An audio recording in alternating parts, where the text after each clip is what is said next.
Bonjour à tous, Pascal de l'association SNE. Aujourd'hui, je vous fais une petite vidéo pour vous expliquer un petit peu la justice dans notre pays et la justice impartiale logiquement. Donc pour information, là on a reçu une plainte de la CAPEB parce qu'on a utilisé leur logo lors d'une de nos manifestations. Donc c'était une manifestation contre le président de la CAPEB de la Manche, voilà, en personne morale. Et on a reçu une plainte, là, ils nous en ont mis un pavé. Alors attendez, je vous fais voir le pavé.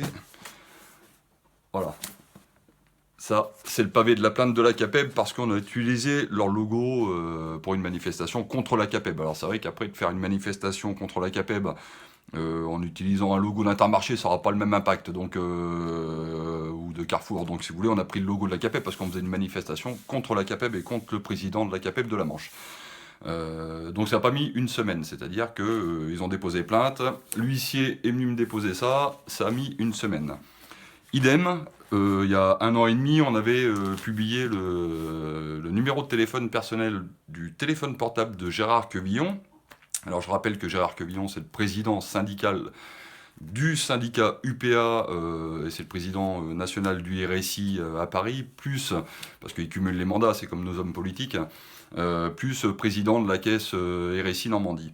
Donc ça c'est pareil, en l'espace de 3 jours, on avait reçu ça, le petit pavé qui va bien, de la plainte de Gérard Quevillon envers l'association et envers moi-même pour nous demander de supprimer son numéro de téléphone portable parce que le pauvre vieux, il n'arrivait plus à dormir tellement il recevait de coups de téléphone. Mais après, il a été élu un petit peu pour ça, c'est-à-dire qu'il a été élu pour défendre l'intérêt des indépendants. Donc moi, j'ai trouvé tout à fait logique et normal que les indépendants dans la détresse l'appellent. Il a été élu pour ça, non pas pour faire le beau comme il fait depuis des années et servir à rien.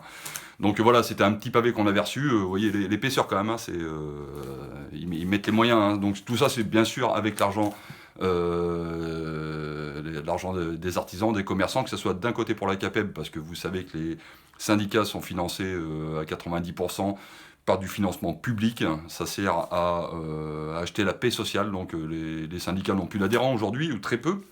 Je vous conseille de lire d'ailleurs le rapport du député Perruchot, qui avait sorti un rapport qui est excellent sur le financement des syndicats en France. Donc voilà, on achète la paix sociale en achetant les syndicats. Donc ces gens-là, quand ils portent des plaintes comme ça, c'est des frais d'avocat énormes, c'est des machins qui veulent nous faire payer après, parce que vous vous rendez bien compte que ils savent très bien qu'on n'a pas d'argent dans l'association, ils savent très bien que c'est notre point faible, et ils savent très bien que c'est la seule façon de nous faire taire. Donc ils accumulent les plaintes pour un oui, pour un non. Ce qui est intéressant quand même, c'est que le président de la CAPEB, la dernière plainte qu'on a reçue, le président de la CAPEB a porté plainte parce qu'on avait utilisé le logo. Il faut savoir que nous, on a déposé plainte. Alors là, c'est là que c'est intéressant. On a déposé une plainte auprès du procureur de la République. Donc voilà, le dossier est là. En date du 22 avril 2016 pour un courrier qu'il avait envoyé à ses adhérents de la CAPEB de la Manche avec beaucoup de choses diffamatoires. Donc on a porté plainte. Nous, par contre, on a déposé la plainte le 22 avril 2016, on n'a toujours pas de nouvelles. La CAPEB dépose plainte, 3 jours après, l'huissier m'apporte le dossier et la date d'audience est fixée au mois d'août. Donc si vous voulez, ça, vous voyez que la justice, ça va bien. Hein. Hop, deuxième plainte qu'on a déposée contre Gérard Quevillon le 23 février 2016. Donc pareil, on a été reçu au commissariat, c'est bien, on a parlé. Donc le dossier a été transmis au TGI, c'est Coutances, je crois. Voilà, et on n'a toujours pas de nouvelles. Donc ça date du 23 février. Autre plainte contre le RSI, donc celle-ci, elle date de janvier 2016. Donc là, c'est un dossier qui est assez lourd, où on porte plainte contre le RSI pour délit de concussion, abus de pouvoir, violence psychologique, non-assistance à personne en danger, mauvaise gestion de fonds publics. Parce qu'on a de quoi largement attaquer. Ça date, la plainte a été déposée, donc tout ça, ça a été envoyé en courrier recommandé quand même, hein, ça peut être envoyé, voilà, donc on a les accusés réception des tribunaux, mais étrangement, aucune nouvelle. Alors quand je vous dis aucune nouvelle, c'est aucune nouvelle. La justice, aujourd'hui, j'y crois plus un instant, j'y croyais pas déjà, mais là c'est flagrant, c'est-à-dire que nous, on dépose plainte avec des éléments qui sont dommages pour le RSI, pour les syndicats et tout ça, parce qu'on a du lourd quand même. Étrangement, la justice, là, prend tout son temps. Ça me rappelle la petite histoire d'un de nos adhérents qui est toujours en cours d'ailleurs, Monsieur Dos Santos, où on avait réussi à prendre le RSI la main dans le sac, un agent du RSI en train de demander de l'argent en échange de faire descendre la cotisation sociale de cette personne. Chose qui a été faite, on a réussi à envoyer les services de la BAC sur place, il a été pris en flagrant délit ce gars-là, et ça fait 3 ans que ça dure, et M. Dos Santos n'a toujours pas de nouvelles de la plainte qu'il a déposée envers le RSI. Là où c'est intéressant, c'est qu'on pouvait, par ce dossier-là, qu'il n'y a pas de pilote dans l'avion, c'est-à-dire que n'importe qui au RSI est capable d'un geste du doigt d'enlever 3000 euros et ça va dans l'autre sens, c'est-à-dire que personne ne contrôle rien et que n'importe qui peut faire n'importe quoi. Avec le dossier de M. Dos Santos, avec le flagrant délit qu'on avait réussi à faire il y a plus de 3 ans, là on mettait le RSI à mal. Sauf que, vous comprenez, là la justice une fois de plus est super très lente par rapport à l'autre côté de la phase, qui est celle que quand le RSI ou que les syndicats qui protègent le RSI, hein, parce que dans le pavé qu'on a reçu là récemment, tout ça là, tout ce truc là, c'est parce qu'on a utilisé le logo. Mais quand on épluche, alors moi je vais m'amuser au tribunal, croyez bien qu'aujourd'hui on va pas prendre d'avocat parce qu'on arrive à se défendre très bien tout seul, mieux qu'avec un avocat, et croyez bien que je vais m'amuser comme un petit fou, parce que là, 3/4 du dossier en fait c'est la défense du RSI. On voit le syndicat de l'ACAPEB là, d'UPA, parce que l'ACAPEB appartient à l'UPA, avec Gérard Quevillon qui est président, qui fait partie aussi de l'UPA, machin, et Monsieur Crouzet, Jean-Pierre Crouzet, le patron de l'UPA, c'est quand même un gars qui a réussi à faire passer pour la mutuelle obligatoire, je ne sais pas si vous avez entendu parler de ça, il y a quelque temps, il a réussi à faire passer pour la mutuelle obligatoire des salariés, auprès de la Confédération de la boulangerie, le contrat a été remporté par AG2R La Mondiale, parce que tout simplement, Monsieur Crouzet est actionnaire à AG2R La Mondiale. Donc ça n'a pas fait de bruit dans les médias, ça par contre. Hein. Ces gars-là, ils sont pas en prison, ils ne passent pas en justice. Ça, c'est hallucinant, quoi. On voit bien encore une fois de plus que la justice fait son travail.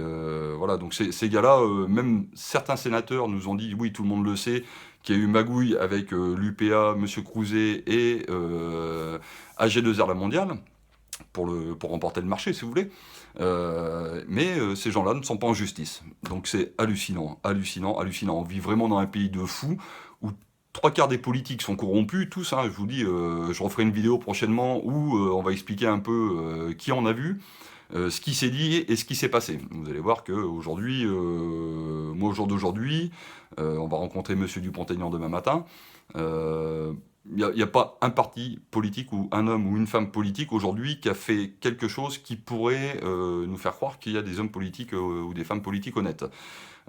C'est pas le cas. Donc il y a eu quelques petites avancées. Je prends l'exemple de Bruno Le Maire, c'est le seul qui a fait une proposition de loi qui allait dans le bon sens, où il reprenait beaucoup de nos propositions quant à l'autodéclaration, par exemple. Un calcul sur le trimestre, et non plus sur du N-1, un en cours N+1, parce que ça c'est un mode de calcul, mais on refera une vidéo là-dessus.